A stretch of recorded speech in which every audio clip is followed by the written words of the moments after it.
Le gouvernement congolais compte créer une société étatique pour la gestion des droits d'auteur, ce qui énerve les cadres et les gestionnaires de la SOCODA, cette société congolaise pour les droits d'auteur et des droits des voisins, et des droits voisins plutôt, excusez-moi, et la SOCODA elle-même qui semble être gérée par ceux qui, n'est-ce pas, ne semble pas s'entendre en tout cas en ces moments. On verra tout ça avec notre invité sur ce plateau, Aimé Bassaï, qui est cadre à la SOCODA. Bienvenue. Merci. Avec vous, on va parler de cette société. Déjà, il y a beaucoup de polémiques avec ces projets qui sonnent comme un couteau pour vous parce qu'on se demande qu'est-ce que vous allez devenir s'il y a une autre société qui doit s'occuper de la gestion des droits d'auteur. Oui. C'est pour cette raison que je suis venu ici pour essayer un peu d'éclairer la lanterne. Moi qui vous parle, j'ai un peu d'expérience pour avoir travaillé dans une société de gestion des droits d'auteur qui était gérée par l'État congolais. À l'époque? À l'époque, c'était la SONECA. Et juste après la liquidation de cette société, je me suis retrouvé au niveau de la SOCODA.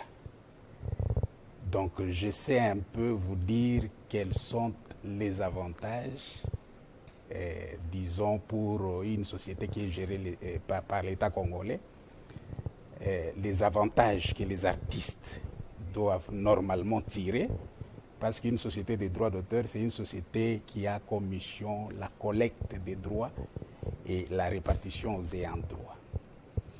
Et c'est au mois de novembre que Son Excellence, Madame la ministre de la Culture et des Arts, a mis sur pied une commission qui devrait se prononcer sur ces problèmes. Mais l'échantillon des artistes qui étaient présents à cette commission, lorsqu'il leur a été posé la question de savoir est-ce que vous voulez que nous puissions basculer vers une société étatique de gestion des droits d'auteur et droits voisins, tout le monde a dit niet. On verra vos craintes, pourquoi vous ne voulez pas, alors que la SOCODA elle-même ne fait pas exactement son boulot. Il y a à boire, à manger, et surtout beaucoup à vomir aussi. C'est dans une minute. Le temps pour moi d'accorder la parole à Nathan Diamoueté, qui est déjà là pour la dernière livraison, limite d'information. Nathan, rebonjour. Rebonjour Crispin Tchibinkoufouar. Rebonjour mesdames et messieurs, c'est l'heure de vous informer sur Télé 50 et c'est tout de suite.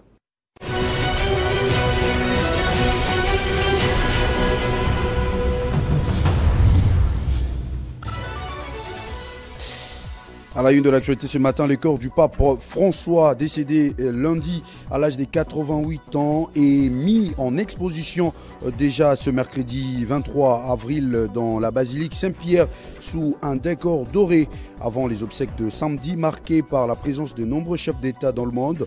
Des milliers de fidèles qui sont déjà sur place auront l'occasion d'offrir au souverain pontife un dernier hommage. Son corps doit être déplacé dès ce même mercredi depuis la simple chapelle de la résidence Sainte-Marthe où il a été dès son intronisation en 2013 jusqu'à son décès vers la majestueuse basilique surmontée de la coupole conçue par Michel Ange. Hier, mardi 22 avril 2025, le président Félix Tshisekedi s'est déplacé à la nonce apostolique de Kinshasa afin de présenter ses condoléances aux nonces apostoliques suite au décès du pape François survenu le lundi. À son arrivée, le nonce apostolique Monseigneur Lescovar a reçu le chef de l'État congolais. Ce dernier a alors fait part à celui-ci de toute sa sympathie suite au décès qui touche l'Église universelle. Le mardi 22 avril, à la suite du naufrage d'un bateau venant de Brazzaville sur le fleuve Congo, 2 enfants et un adulte sont déclarés disparus. D'après Gaston Mafungu, président du comité des canonniers, ces canaux rapides transportaient 15 passagers, dont 12 ont pu être secourus juste à temps. Suite à des pluies torrentielles à Kinshasa, dans les cadres d'une stratégie préventive, les responsables provinciaux ont pris la décision de raser toutes les constructions illégales situées à la baie de Ngalema, qui se trouve le long du fleuve Congo, dans un délai de 48 heures. La Cour constitutionnelle a réaffirmé ce mercredi la continuation des audiences publiques concernant l'affaire qui met en cause le ministère public et les prévenus Augustin Matata Pogno, député national et ancien Premier ministre. En même temps, le LGD rejette la procédure et refuse la présence de son président national lors de l'audience d'aujourd'hui. Et puis dans le monde, les discussions de la réunion au Royaume-Uni ce mercredi 23 avril portent sur la guerre en Ukraine et les stratégies pour parvenir à un cessez-le-feu avec la Russie. Une semaine suite à une première rencontre à Paris, les délégués américains, britanniques, français et ukrainiens se réunissent à Londres. Cependant, la réunion n'avait conduit à aucun progrès significatif. Merci à tous de votre attention soutenue. Tous ces titres et bien d'autres seront développés dans la grande édition des 13h avec Bédrine Kenge. Entre-temps, 50 bonjours se poursuit avec Crispin Chibinkoufwa et son invité. Retrouvez toute l'actualité en continu sur www.tele50.cd.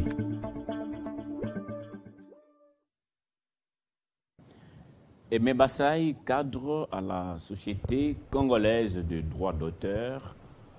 Vous êtes là, vous nous parliez de ces mécontentements de vous cadres et de votre collectif sur ces projets annoncés par la ministre de Culture et Arts.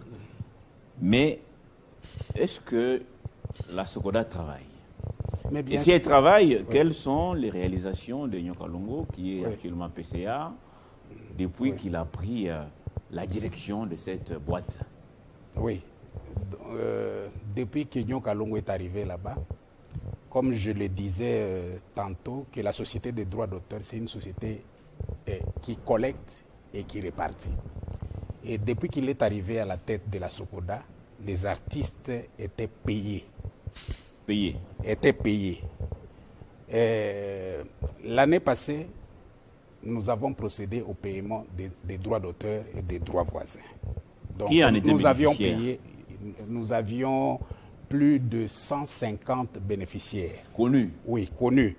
Connus, pas nécessairement connus et non connus, mais dont les œuvres sont exécutées. Parce que vous pouvez inventer des gens. Non, on n'invente pas. Juste pour on n'invente pas. Une communication. Non, on n'invente pas. Qu'est-ce que nous faisons? Nous déposons les fiches des programmes auprès des chaînes de radio-télévision, auprès de terrasses, auprès des maisons d'exposition d'œuvres d'art, tout ça. Et ce sont ces redevables-là qui nous communiquent les noms de bénéficiaires, n'est-ce pas, de droits.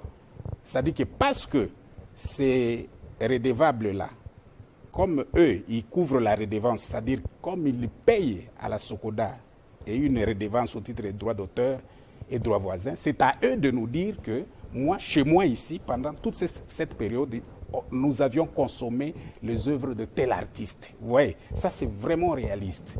Alors, c'est comme ça que nous faisons. Et l'année passée, vous voyez, les artistes ont été payés. Mais cette année aussi, il y a eu répartition des droits d'auteur.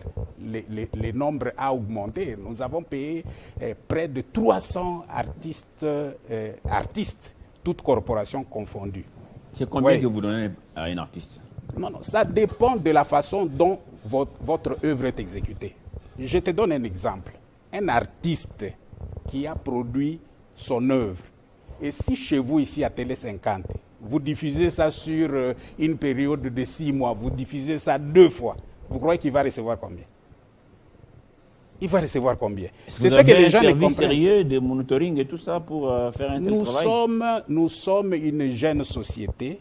Nous sommes en train de nous battre. Vous voyez, toutes ces sociétés que vous trouvez à travers le monde, la SACEM, la SABAM, ils ont fait plus de 2 siècles pour arriver à ce stade-là.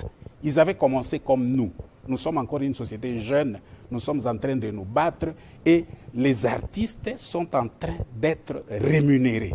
Dernièrement, nous avons payé 300 artistes. Et parmi les artistes, il y a aussi les héritiers. C'est-à-dire que les artistes dont les parents sont décédés, par exemple les enfants de Luambo Franco, les enfants de Nico Cassandra, les enfants de Rochero, donc ils viennent toucher les droits là-bas. Ouais. Dernièrement, nous avions diffusé sur votre chaîne, disons, disons la répartition des droits que nous avions fait dans les jours passés. Donc, alors une question avant, parce que ça prête un peu confusion. Comment est-ce que le conseil d'administration dirigé par Nyo Kalongo apprécie les réalisations de Blaise Boula, qui lui aussi prétend être PCH? Non, il ne faut pas aller là-bas. Je crois que... Non, mais je suis... Ça s'est dit, ça se parle, ça se murmure. Je suis passé... Ce n'est pas un secret de polichinelle. Je suis passé sur cette chaîne pour vous dire que la justice congolaise avait déjà tranché. C'est-à-dire que lorsque Madame la ministre de l'époque avait convoqué une assemblée générale qui avait installé la personne dont vous citez les noms, il y a un groupe d'administrateurs qui est allé en justice parce que cette assemblée, disons, regorgeait beaucoup plus d'irrégularités. Et la justice avait tranché en faveur de Nyo Kalongo. C'est-à-dire que de ce côté-là, il n'y a plus de problème. Et Blaise Boula est qui maintenant chez vous? Non, Blaise Boula était déjà révoqué de la Sokoda il y a longtemps. Il y a un jugement du tribunal de grande instance de Kinshasa-Gombe, qu'il avait révoqué parce qu'il voulait mettre sur pied une société concurrente. Mais qu'est-ce que vous faites des cadres de la Sokoda qui continuent à les considérer comme PCA? Mais qui les considère comme PCA? Il n'est pas PCA. Il n'est pas PCA. Où est-ce qu'il travaille? Vous êtes journaliste, il travaille où? Donc, cette histoire-là était déjà réglée. Ouais. Bon, pour revenir à notre sujet du jour, hein, on parlait d'une société des droits d'auteur qui doit être gérée par l'État. Nous avions connu cette expérience-là à l'époque de la SONECA. La SONECA était gérée par l'État congolais. Mais qu'est-ce que nous n'avions pas constaté? Donc la SONECA était devenue pratiquement comme une caisse du ministère de la Culture et des Arts. En soi, votre peur, c'est quoi? Non, ce n'est pas ma peur à moi, c'est la peur des artistes musiciens qui avaient déjà expérimenté, disons, l'ancienne société SONECA. Est-ce que vous les avez consultés? Ils vous ont dit qu'ils ont peur de Mais bien société? sûr, parce qu'au moment où je te parle, il y a beaucoup de pétitions. Il y a des pétitions, dans la plupart de ces pétitions-là, il est dit qu'ils refusent que l'État puisse gérer leurs droits. Ouais. Parce qu'ici, une œuvre de l'esprit, c'est un bien privé. C'est un bien privé. L'État ne crée pas. L'État n'a pas d'œuvre. Mais vous voulez créer une société de gestion collective des droits d'auteur pour gérer les droits privés. Oui. Mais vous-même, vous avez dit que vous êtes en difficulté, vous êtes une jeune société, vous ne savez pas faire ces monitoring. Déjà, combien de provinces sont concernées? Est-ce que vous êtes partout? Bien sûr, nous sommes au Katanga, ex-Katanga, nous sommes dans l'ex-Chopo, province de la Chopo, nous sommes dans les Grands Kivu. Partout là-bas, les artistes sont toujours primés? Bien sûr, dernièrement ici, on venait de payer les artistes du Haut-Katanga. Les artistes du Haut-Katanga ont bénéficié de leurs droits. Et chose qui n'est jamais arrivée à l'époque. Ce sont là les prouesses du comité Nyo Kalongo. Oui, ce sont là les prouesses. Les artistes du Bas-Congo, les artistes du Congo central, les artistes du Katanga, les artistes de Kinshasa, n'en parlons pas. Oui.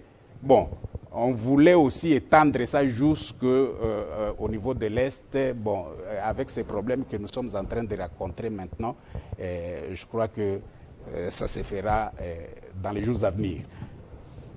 Et ici, je tiens à souligner une chose. Je prends toujours l'exemple de la SONECA.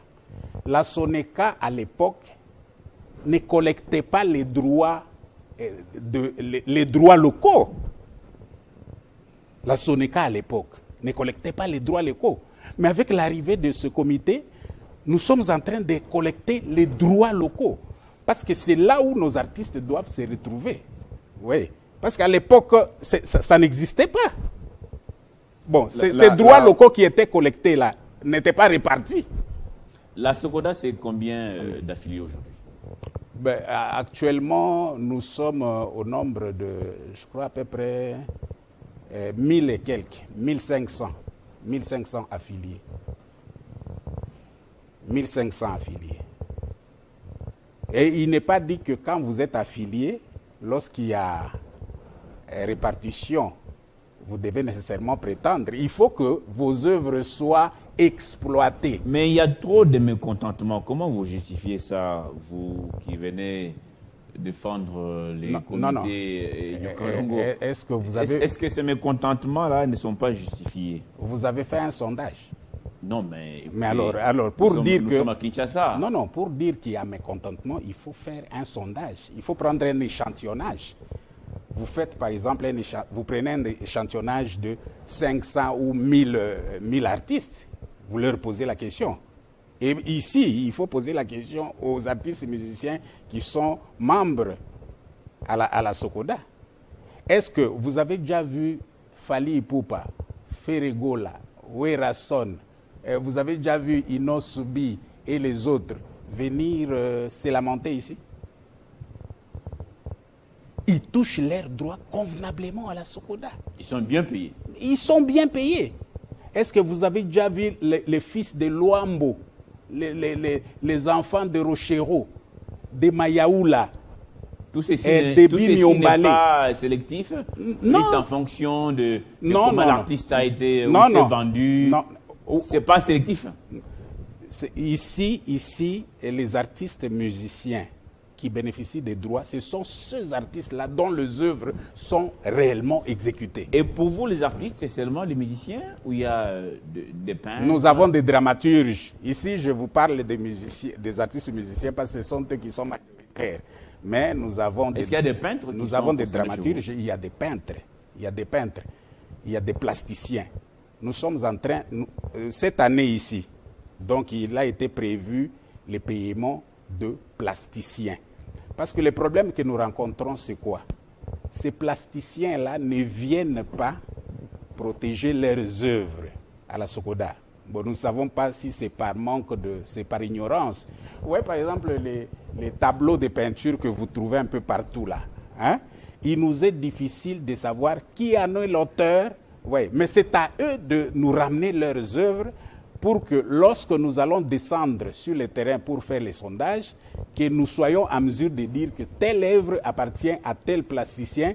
Comme ça, lorsque nous allons collecter les droits, et ces droits-là vont revenir à ces artistes. Bon, c'est ce que nous sommes en train de faire. On a écrit alors, à ces quelles artistes. sont les grandes difficultés, des grands défis, n'est-ce pas, grands défis auxquels les comités Nyoka est confronté?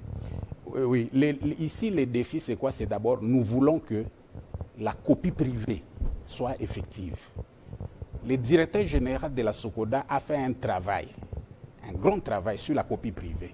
Nous avions transmis ça à son Excellence Madame la ministre de la Culture et des Arts. Et c'est ce travail-là qu'elle a défendu au niveau du gouvernement et c'est passé sur la copie privée. Donc, si la copie privée devient effective, en ces moments-là, nos artistes seront très bien rémunérés. Oui. Bon, ça demande beaucoup de procédures parce qu'il faut un arrêté interministériel entre le ministre de la Culture et des Arts et celui des Finances. Ouais, il faut un arrêté ministériel. Comme nous sommes une société privée, dans le cadre du partenariat public-privé, il faut que, avant que la société privée, qui est la Socoda, signe un contrat de collaboration avec la DGDA, par exemple, c'est la DGDA qui va nous aider à collecter les droits sur les supports vierges qui passent par les frontières, tout ça. Et là, même les artistes interprètes vont se retrouver. Oui. Donc, c'était ça le défi que nous venons de relever parce que le directeur général, une fois son Excellence est arrivé à son poste, il a fait ce travail-là, il a transmis au niveau du ministère et c'était défendu au niveau du gouvernement et c'est passé. Oui. Bon, si au moins il y a un décret sur la copie privée, ouais, nous serons comme au Sénégal, parce que le Sénégal aussi venait de sortir un décret sur Et la une copie question privée. pour vous venant de Cardozo François Pianan, qui nous suit depuis la commune de Limité, il dit qu'en est-il des musiciens gospel? Voilà. Est-ce qu'ils sont affiliés chez vous aussi? Exact. Les musiciens, Vous avez quelques noms là? oui, les musiciens gospel, je vous donne l'exemple des bénéficiaires des droits. Allez-y. Moïse Mbie a touché les droits. Oui. Moïse Mbie, Moïse Matuta, il y a Mike Kalambai, il y a beaucoup d'artistes, Maman Micheline Chabani, il y a même les anciens artistes comme Denis Ngonde. Ils ont été bénéficiaires des droits. Oui, dernièrement ici. Donc, même les musiciens gospel sont concernés. Parce que tout ça, ce sont des œuvres de l'esprit. Est-ce qu'aujourd'hui, on peut dire ici, un malheur arrivant à un musicien, maladie, décès et tout, avant, on voyait des musiciens ou même les acteurs des théâtres et autres, lorsqu'il y a un décès, il faut commencer à quémander ça et là, comme si ces personnes n'avaient pas l'œuvre de l'esprit, comme s'ils n'avaient pas travaillé. Est-ce qu'il y a des projets chez vous pour garantir des jours, des vieux jours meilleurs pour ces gens-là qui sont affiliés chez vous? Ici, c'est le travail du ministère de la Culture et des Arts. Ou vous limitez seulement comme privé? Est-ce qu'il n'y a pas d'innovation dans ce sens-là? Écoute, ici, c'est le travail du ministère de la Culture et des Arts. Il y a une structure qui est appelée FASAEC, Fonds d'assistance aux artistes et écrivains du Congo, qui devait être activée. Donc, c'est au niveau du ministère de la Culture, du secrétariat général de la Culture et des Arts. Moi, je me demande, mais pourquoi la ministre ne s'emploie pas pour que cette structure-là fonctionne normalement? Est-ce qu'il y a un bras de fer? Est-ce qu'il y a un bras de fer entre la SOCODA et les ministères de la Culture? Non, il n'y a pas un bras de fer. Il y a quoi? Il n'y a pas un bras de fer. Nous collaborons très bien avec les ministères de la Culture et des Arts. Mais ce que nous regrettons, c'est quoi? C'est qu'en tant que politique, par moment, ils ne veulent pas appuyer la justice. Parce que quand la justice prend une décision, parce que nous avons des arrêts qui Là, vous parlez de la décision de Cartan. Non, pas seulement ça. Blaise. De la décision mettant fin au bicéphalisme, la soi-disant bicéphalisme. Donc, jusqu'à aujourd'hui, la ministre, dont son Excellence faisait prévaloir. Donc, jusqu'à aujourd'hui, la ministre de Culture et Arts considère toujours Blaise Boula comme... Non, ne considère pas, mais son problème, c'est quoi? C'est-à-dire qu'elle n'arrive jamais à se prononcer clairement. Elle est clémente. Oui, non, elle n'arrive jamais à se prononcer. Mais quand on est ensemble, elle vous dit... Non, à partir de ces décisions judiciaires, c'est la SOCODA dirigée par Joseph Nyokalongo qui est légale. Donc il y a des SOCODA. Non, il y a une seule SOCODA. Parce que ici, nous sommes dans le système des monopoles. Il ne peut pas exister des sociétés de droits d'auteur dans notre pays. La loi dit que la société des droits d'auteur est une en République démocratique du Congo. Ça, c'est la loi. Donc, nous avons l'ordonnance loi 86-033 du 5 avril 1986 qui n'est pas encore abrogée, qui consacre les monopoles. Une dernière question pour terminer, monsieur Aimé Bassaï. Pourquoi chaque fois qu'on met un artiste qui soit gospel ou, comme on vous qualifie, vous autres, musique profane ou musicien profane, chaque fois qu'on prend un artiste musicien, on place à la tête d'une structure, il y aura toujours des divisions à longueur de journée. C'est ça notre société. C'est-à-dire que on ne peut pas arriver à faire l'unanimité autour de soi.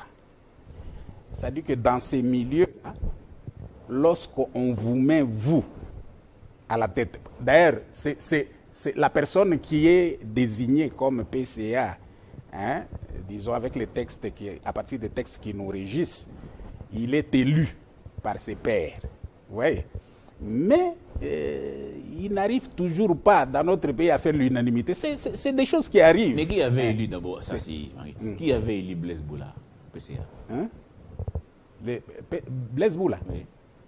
Je vous dis, ils sont allés en assemblée générale. Dans cette assemblée-là, il y a des gens qui n'étaient même pas sociétaires. Parce qu'en principe, le président du conseil d'administration est élu par les sociétaires. Mais quand vous prenez quelqu'un qui n'est pas sociétaire pour aller vous élire, vous voyez un peu ce que ça fait. Donc c'est une irrégularité. Donc c'est pour cette raison-là que un groupe de sociétaires, de coopérateurs, est allé en justice. Parce qu'il y avait beaucoup d'irrégularités dans cette élection. Et la justice congolaise a tranché. Et les bureaux sont ouverts ou fermés en ce moment? Nous sommes en train de travailler, non? Tout est normal. Nous sommes en train de travailler. Nous sommes sur Zongotolo numéro 4. Juste derrière le centre financier de Kinshasa. Merci. La société se trouve là-bas. Merci beaucoup, Ouais. Aimé Bassaï. Vous êtes cadre à la Sokoda. Merci pour la lumière. Donc, j'espère que la ministre vous a suivi. Elle comprend votre niveau de mécontentement et c'est justifié par rapport aux raisons que vous avez évoquées ici. Espérons que vous allez prendre des ailes et puis travailler sérieusement, surtout en province, parce que ces côtés-là ne vous sentent pas tellement. Vous êtes beaucoup plus sur Kinshasa, alors que le Congo n'est pas seulement Kinshasa. Non, non, ils sont en train de travailler. Donc, avec les comités ici, donc ça bouge un peu partout. Merci beaucoup. Merci à vous tous qui nous avez suivis de partout à travers le monde. Je serai avec vous demain jeudi.